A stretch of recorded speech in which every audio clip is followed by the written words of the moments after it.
Tata cara membaca surat Al-Fatihah dalam sholat adalah dibaca setelah doa iftitah dan hukumnya wajib. Jika menjadi makmum, membacanya tidak keras. Baik, Ustazah. Jadi surat Al-Fatihah dasarnya itu ya Ustazah, bahwa merupakan sabda Rasulullah yang mengatakan bahwa Rasulullah SAW bersabda, tidaklah sah orang yang tidak membaca surat Al-Fatihah. Tidaklah sah sholatnya orang yang tidak membaca surat Al-Fatihah. Kemudian bahkan beliau mengulang sebanyak 3 kali. Kemudian para sahabat, ada sahabat yang bertanya, Abu Hurairah bertanya, bagaimana ya Rasulullah ketika kami berada di belakang imam atau kami menjadi makmum? Maka Rasulullah beliau bacalah sendiri tapi tidak keras. Jadi tetap kita membaca surat Al-Fatihah sambil mendengarkan baca imam, baru kita juga membaca. Jadi jangan, bukan berarti ketika kita jadi imam, jadi makmum, maaf, kita nggak baca, udah diwakilin sama imam, enggak ya? Tapi merupakan kewajiban, hukumnya wajib kata Rasulullah, dan bahkan tidak dikatakan tidak sah. Makanya ketika Ustazah lupa, ini mau baca Al-Fatihah, ini batalin aja. Baca lagi surat Al-Fatihah. Jadi pentingnya Ustazah membaca surat Al-Fatihah dan ada keutamaan-keutamaan tertentu. Nah, di sini keutamaannya bahwa membaca surat Al-Fatihah mendapatkan pahala yang besar dan dikabulkan doa-doanya. Maka kata Rasulullah dalam sabdanya, hadis qudsi ya, artinya Allah langsung yang berfirman, aku membagi sholat menjadi 2 bagian antara aku dan hambaku, kata Allah. Hambaku mendapatkan apa yang dia minta. Jika seorang membaca Alhamdulillahirabbil alamin, maka kata Allah, nah ini hambaku mau mengujiku.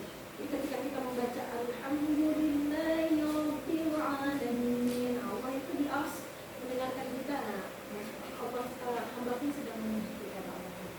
Nah, kemudian Allah berfirman lagi, dan jika hambaku membacanya Ar-Rahmanir Rahim, wah, hambaku telah menyanjungku. Masya Allah, betapa Allah sangat mengapresiasi kita. Allah tuh sangat senang banget disanjung. Dia bangga ketika hambanya terus menyanjungnya. Dengan kita membaca surat Al-Fatihah saja, padahal menurut kita itu suatu kewajiban, tapi bagi Allah, Allah sangat senang. Artinya kalau wajib kan kita kayak terpaksa gitu ya. Kalau nggak baca dosa gitu, hukumnya wajib. Tapi kewajiban kita itu ternyata diapresiasi oleh Allah dengan senangnya Allah. Aku senang banget. Nah ini hambaku nih lagi memuji aku, hambaku nih lagi menyanjungku, kata Allah. Maliki yaumiddin. Dan jika hambaku berkata Maliki yaumiddin, kata Allah, Allah berfirman hambaku telah mengagungkanku. Dan kita baca Maliki yaumiddin. Makanya saya sampaikan betapa pentingnya ketika kita tahu maknanya. Karena kita sholat, kita harus tahu bacaan sholat kita seperti apa. Ketika Ustazah, salah satu ya yang menjadi kunci khusyuknya sholat, Ustazah paham apa yang dibaca. Bayangkan ketika Ustazah sholat, ya baca aja, nggak tahu, pasti mikirin dompet kita ketinggalan, aduh belum bayar nih listrik nih. Itu pasti penyakit ya, saya pun mengalami. Yang khusyuk tuh nggak gampang. Bahkan Sayyidina Ali mengatakan, ada suatu cerita ya, riwayat saya pernah mendengar, mungkin teman-teman juga pernah mendengar, ketika Rasulullah bertanya,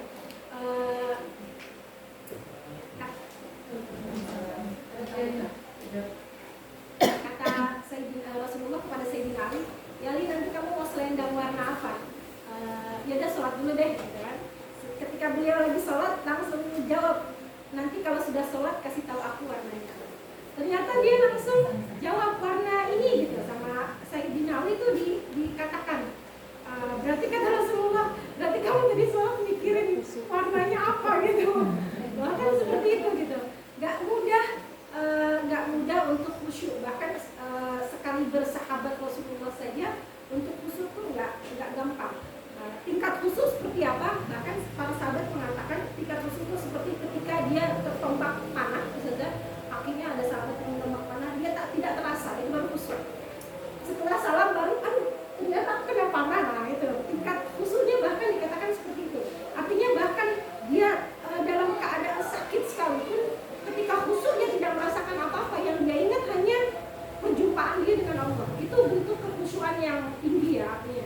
Mungkin tingkat kita belum bisa seperti para sahabat, tapi intinya Rasulullah mengajarkan minimal tingkat khusyuk kita paham dengan bacaan apa yang kita baca gitu. Tingkat surat Al-Fatihah. Makanya saya minta khusus Al-Fatihah Ustazah hafal artinya per kata per kalimat, supaya tadi ketika kita kita membaca surat Al-Fatihah, kita paham bacaan sholat. Ada keutamaan surat Al-Fatihah, Ustazah, ada beberapa hal. Saya membaca mengutip dari beberapa hadis, tapi hadisnya panjang, hanya artinya yang saya mungkin bisa sampaikan. Bahwa ada cerita, Ustazah, ketika surat Al-Fatihah ini, keutamaannya salah satunya. Pada suatu saat Rasulullah sedang berkumpul dengan para sahabat. Kemudian Abu Hurairah, Ibnu Abbas berkata, jadi Rasulullah sedang berkumpul dengan para sahabat. Kemudian Rasulullah di sampingnya itu ada malaikat Jibril. Ini cerita Rasulullah. Ada malaikat Jibril yang berada di dekatnya. Kemudian Rasulullah mengedahkan kepalanya ke atas sambil beliau berkata, ada suara gemuruh gitu ya. Kata Rasulullah berkata, nah ini ada malaikat yang turun, yang malaikat itu tidak pernah turun ke bumi, dan langit melalui pintu langit yang belum pernah terbuka, kata Rasulullah gitu. Karena kalau para sahabat itu kan nggak bisa melihat kecuali Rasulullah.